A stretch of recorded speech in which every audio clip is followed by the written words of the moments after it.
Good morning, students. Welcome all of you.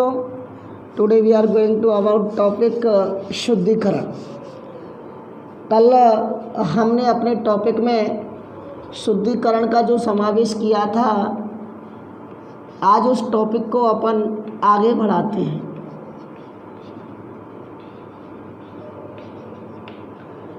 बच्चों, हमने आपको ये बताया था कि शुद्धिकरण अपन तीन प्रकार से कर सकते हैं: विराम चिन्ह संबंधी, वाक्य संबंधी और वर्तनी संबंधी. लेकिन हमने यहाँ सिलेबस में वाक्य संबंधी पढ़े थे, तो वाक्य संबंधी में अनेक दोष हमने पढ़े थे.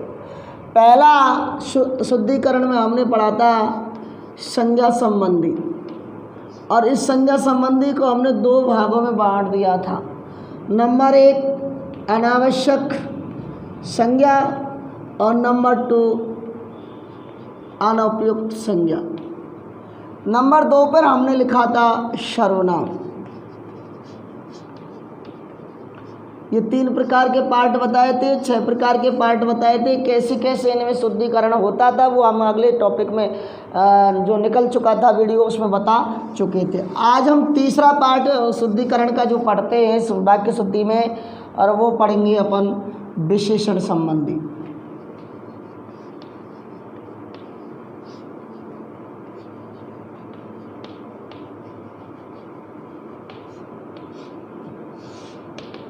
विशेषण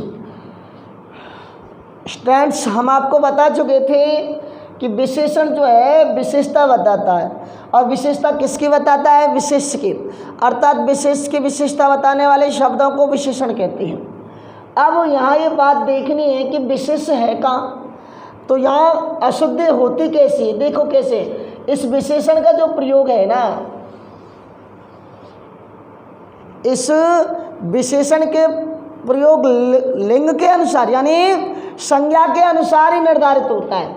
इसके संज्ञा के अनुसार इसके लिंग और पुरुष वचन बदल जाते हैं. जैसे मैं ये कहूँ कि राम सुंदर या अच्छा लिखो, राम अच्छा लड़का है.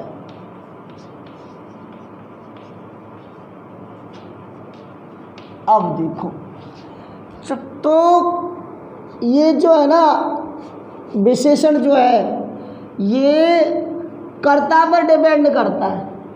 अगर ये जेंडर है, ये अगर पुल्लिंग है तो क्रिया पुल्लिंग की, अगर ये अगर पुल्लिंग है तो विशेषण भी पुल्लिंग, और ये अगर स्त्रीलिंग है तो विशेषण भी कैसा होगा? स्त्रीलिंग. यानी संज्ञा पर डिपेंड करता है. जैसे राम अच्छा लड़का है, यहाँ लड़का है, लेकिन मैं ये लिख दूँ सीता, तो अच्छा नहीं आएगा, वहीं बदल जाएगा, लिंग बदल जाएगा. विशेषण के लिंग और जो वचन है ना वो संज्ञा पर डिपेंड करते हैं. अच्छी लड़की. तो मेरा कहने का मतलब ये था कि विशेषण के लिंग वचन कारक काल भी संज्ञा के लिंग वचन कारक काल पर आधारित होते हैं. अब देखिए थोड़ा सा आगे,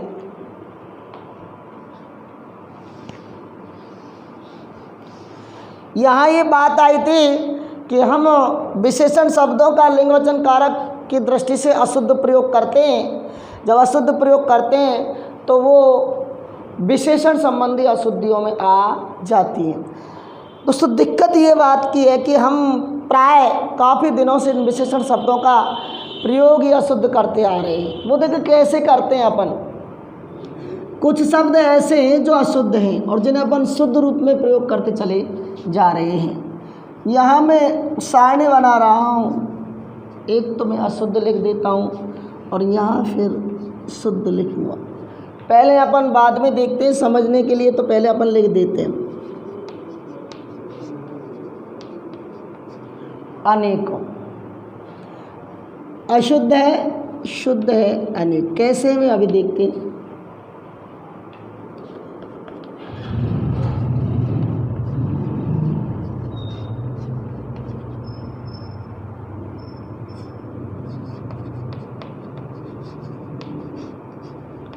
चातुर्यता, सौंदर्यता.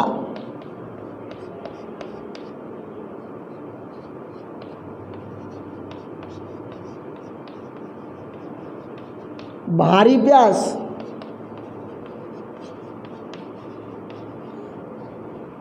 उपरोक्त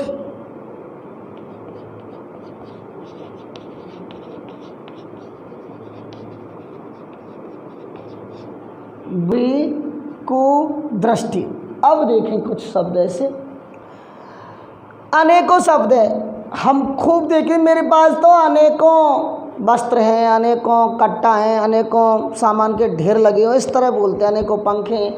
लेकिन दोस्तों अनेकों शब्द ही नहीं, शुद्ध शब्द क्या है? अनेक। क्या है? अनेक है। अब देखो ये चातुर्यता और सौंदर्यता, ये जो ता है ना, ता, ये यहाँ शुद्ध होगा चातुर्य, सौंदर्य। देखो भारी प्यास, अरे यारो प्यास में कोई वजन होता है क्या कि मुझे 100 ग्राम प्यास लगी है, 250 ग्राम प्यास लगी है, तो प्यास होती है। तो ये शब्द नॉनसेंस है। शुद्ध शब्द क्या है? प्यास है। उपरोक्त सही नहीं है, उपर्युक्त, ये सब विशेषण शब्द हैं। बुरी और कु, बुरी का अर्थ भी कु होता है, तो दोनों अलग हैं। अपन यहाँ कुदृष्टि लिख सकते हैं या बुरी दृष्टि लिख सकते हैं। अब देखें कैसे, उदाहरण में जैसे अपन ऐसे लिख देते हैं, यह मंदिर सबसे प्राचीनतम है। अब ये विशेषण है। अब यहाँ में बात ये करते हैं शुद्ध है का शुद्ध है, देखते चलो आप। यहाँ अभी डिग्री के बारे में बताते हैं, सबसे आ रहा है और प्राचीन आ रहा है। तम का मतलब सुपरलेटिव डिग्री है, सुपरलेटिव उत्तमावस्था है। तो यहाँ दोनों चीज़ संग दे रही है। सबसे प्राचीन है तो यहाँ ऐसे भी लिख सकते हैं, यह मंदिर सबसे प्राचीन, ये सही है। या ऐसे लिखते हैं, यह मंदिर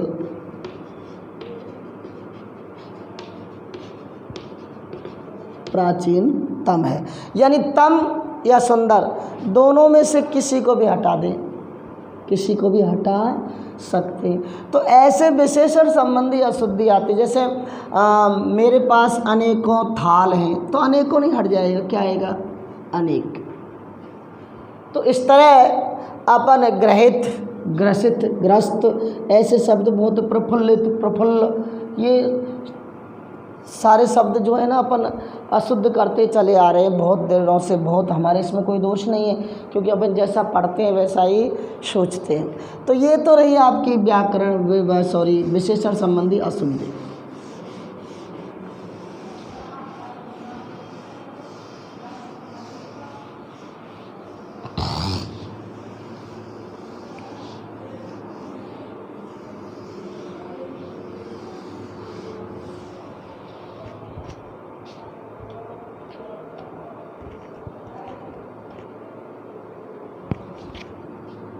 अब चौथे पे चले अपन,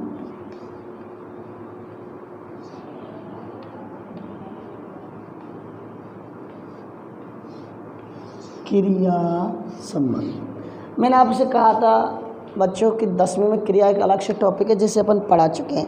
तो जब हम पढ़ा चुके हैं तो थोड़ा समझने में हमें सावधानी आएगी। तो देखते क्रिया कार्य करने वाले का क्रिया कहा जाता है, क्रिया का शाब्दिक अर्थ डू या करना होता है। लेकिन बात तो ये होती है कि क्रिया संबंधी अशुद्धि होती क्या है। देखें, क्रिया का प्रयोग लिंग, वचन, कारक, काल आदि के अनुसार निर्धारित किया जाता है, लेकिन जब इनका प्रयोग उनके अनुसार नहीं होता तो यहाँ शुद्धि आ जाती है। तो वही बात है, तो यहाँ शुद्धिकरण करना है। यहाँ शुद्धिकरण क्रिया का 3 प्रकार से देख लेते हैं। एक तो मैं लिख देता हूँ अनावश्यक क्रिया,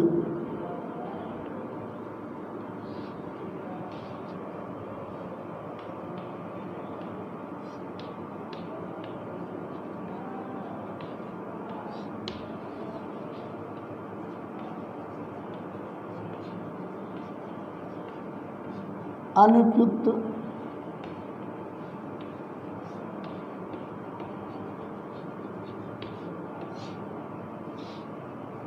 अनावश्यक क्रिया संबंधी, अनुपयुक्त क्रिया संबंधी, और एक है आवश्यक।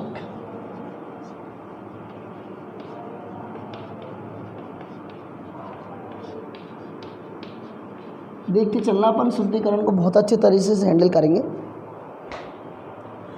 तो सबसे पहले अपन लिए चलते अनावश्यक।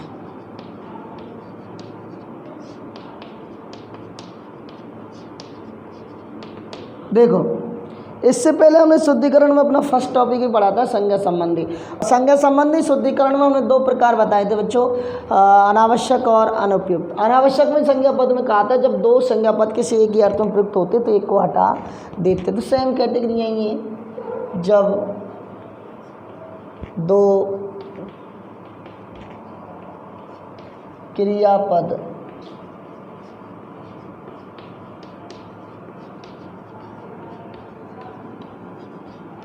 किसी एक ही अर्थ में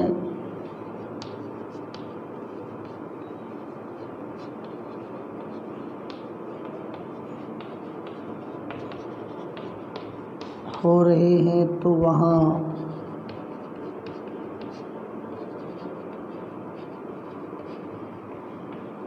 अनावश्यक क्रियापद संबंधी अशुद्धि होती है।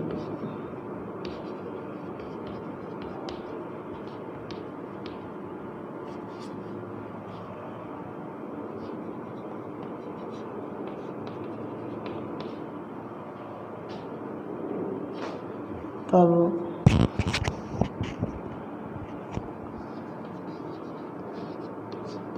वाक्य को शुद्ध करने के लिए अनावश्यक क्रियापद हटा देते हैं और वाक्य को शुद्ध बना देते हैं। देखिएगा, जब वाक्य में दो क्रियापद आ रहे हैं लेकिन किसी एक ही अर्थ में आ रहे हैं, अर्थात दोनों क्रियाओं का एक ही अर्थ है, तो अनावश्यक हो गई वहाँ। तब हमें शुद्ध करने के लिए उस अनावश्यक क्रियापद को हटा देते हैं और वाक्य को शुद्ध बना लेते हैं। देखिए साहब, ध्यान देते चलना, उदाहरण देखते चलना। इस बात को और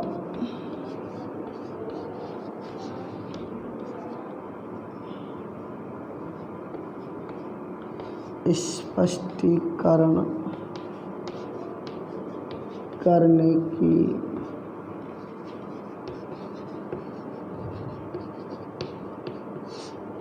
आवश्यकता है।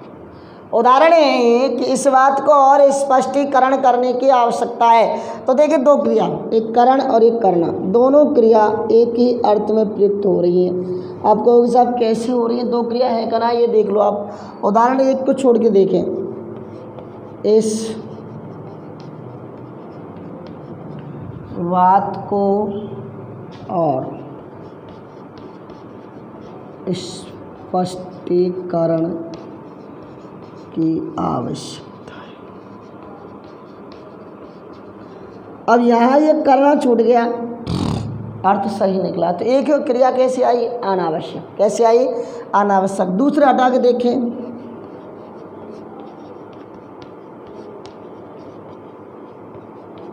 और स्पष्ट करने की,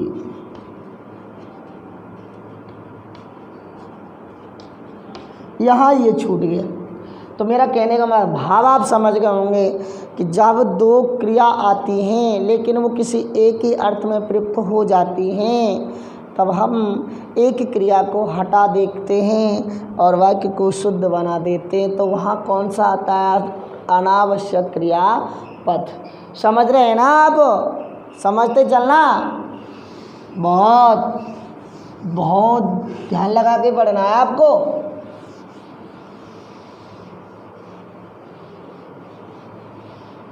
कोई भी शब्द छूट नहीं जाए।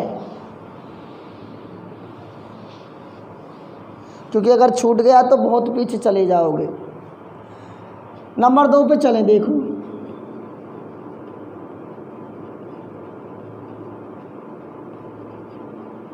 अनुपयुक्त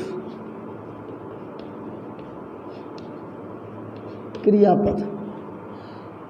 पहले जब पढ़े थे तो वही संज्ञा की तरह, तो संज्ञा में भी बताया था कि एक संज्ञा पद ऐसा होता है जो वाक्य के अनुसार सही नहीं होता, तब हम उसको हटा देते हैं और वाक्य को उसके स्थान पर दूसरा शब्द लगा करके वाक्य को शुद्ध बना देते हैं। तो वहाँ तो संज्ञा था, यहाँ क्रिया थी, तो लिखें वाक्य में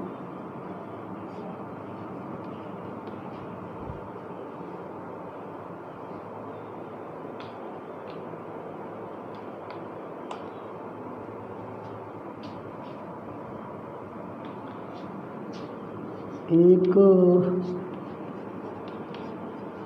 क्रिया पद ऐसा होता है जो वाक्य के अनुसार उपयुक्त नहीं होता,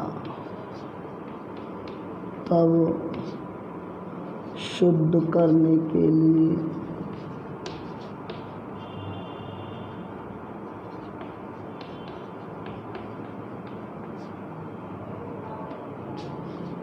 अनुपयुक्त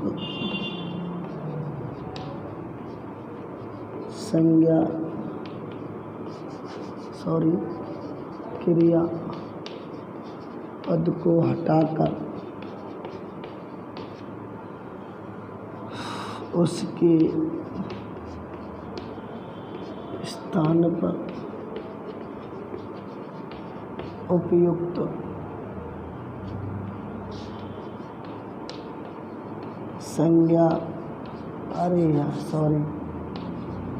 क्रिया पद लगा देते हैं और वाक्य को शुद्ध बना देते हैं। हाँ भाई, जब वाक्य में एक क्रियापद ऐसा होता है जो वाक्य के अनुसार सही नहीं होता, तब वाक्य को शुद्ध करने के लिए अनुपयुक्त क्रियापद यानी जो गलत आया है उसके स्थान पर उपयुक्त संज्ञा क्रियापद लगा देते हैं और वाक्य को शुद्ध बना देते हैं। अब अपन देखें, उदाहरण के रूप में देख लेते हैं। वह दूध खाकर सो गया। नॉर्मल में भी देखो, खाकना ये आ गया। अरे भाई, दूध खाया जाता है पिया जाता है, तो यहाँ अनुपयुक्त है, हटा दिया, उपयुक्त लगा दिया पीकर। अनावश्यक में क्या हटाते थे, लगाते नहीं थे। इसमें जैसे ही हटा उसके स्थान पर उपयुक्त लगाना पड़ता है। जैसे मैं यूँ कहूँ,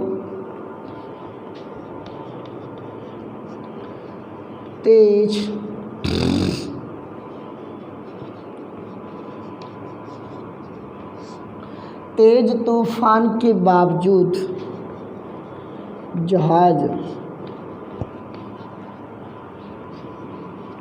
समुद्र तैर गया। तेज तूफान के बावजूद जहाज समुद्र तैर गया। यानी मैं यूँ कहूँ, तेज तूफान था, उसके बावजूद तेज तूफान था, उसके बावजूद जहाज जो है समुद्र तैर गया। यानी तैरना है। अब देखिए यहाँ क्रिया तैरना है, अनुपयुक्त है। जहाज कभी तैरता है क्या? तेज तूफान के बावजूद जहाज समुद्र पार हो गया। तेज तूफान के बावजूद जहाज समुद्र पार हो गया। तो यहाँ देखो, पहले में हमने अनावश्यक यानी अनावश्यक थी, बेमतलब में आए थे, तो उस अनावश्यक संज्ञा पद को हमने हटा दिया और उसके स्थान पर आवश्यक अनावश्यक में कुछ भी नहीं लगाते, केवल हटाते हैं। अनुपयुक्त में जो उपयुक्त नहीं था वो हटा दिया और उसके स्थान पर हमने उपयुक्त लगा दिया और वाक्य को शुद्ध बना लिया। अब लास्ट देखते हैं इसका।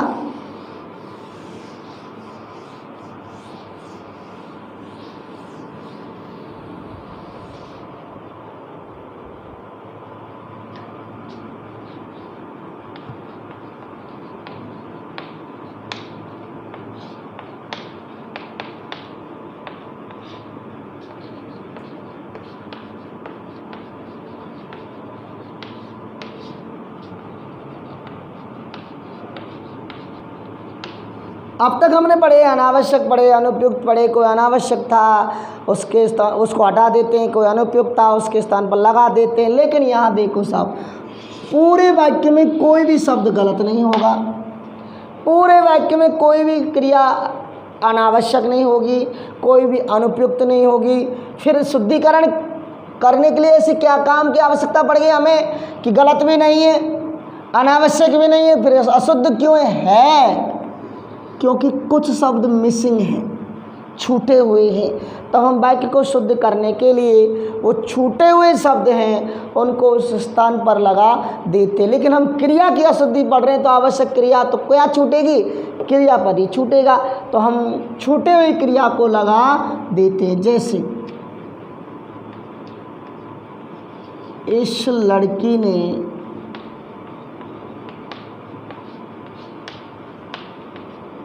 मेरा गाना और घर देखा।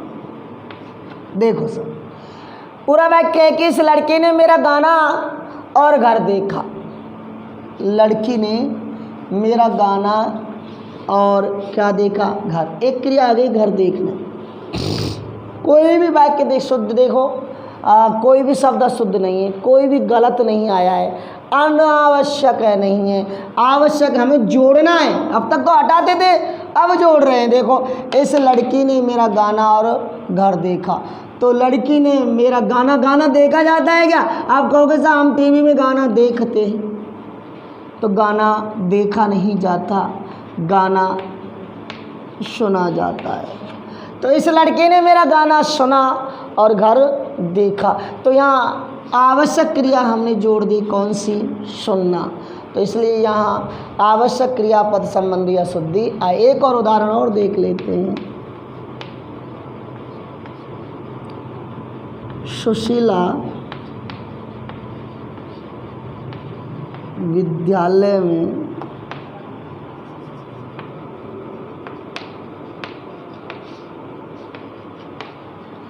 सिलाई और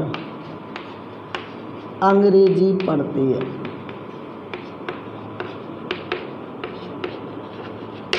देखे सब कि सुशीला विद्यालय में सिलाई और अंग्रेजी पढ़ती है। एक तो क्रिया आ गई पढ़ना।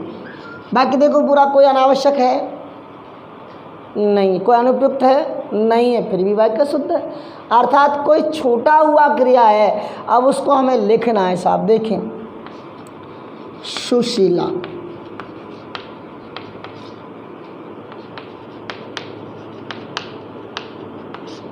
विद्यालय में सिलाई। अब सिलाई कोई पढ़ने की चीज़ है क्या? सिलाई सीखती और अंग्रेजी पढ़ती। तो यहाँ मैंने आपको क्रिया संबंधी शुद्धिकरण में 3 प्रकार की क्रिया बताई। नंबर 1 अनावश्यक क्रियापद संबंधी, जिसमें 2 क्रियापद होते हैं लेकिन दोनों एक ही अर्थ में प्रयुक्त होते हैं। तब वाक्य को हमें शुद्ध करना हो तो उस अनावश्यक क्रियापद को हटा करके वाक्य को शुद्ध बना देते हैं। नंबर 2 पर था अनुपयुक्त, यानी एक क्रिया ऐसी होती है जो वाक्य के अनुसार सही नहीं होती, तब हम क्रिया को हटा देते हैं और उसके स्थान पर उपयुक्त क्रियापद लगा करके उसको शुद्ध बना देते हैं। तीसरा था आवश्यक। ना तो कोई चीज़ अनुपयुक्त होती है, ना ही कोई अनावश्यक होती है, फिर भी शुद्ध होता है, क्योंकि हमने ना उसमें जो आवश्यक था उस आवश्यक शब्द को नहीं लिखा।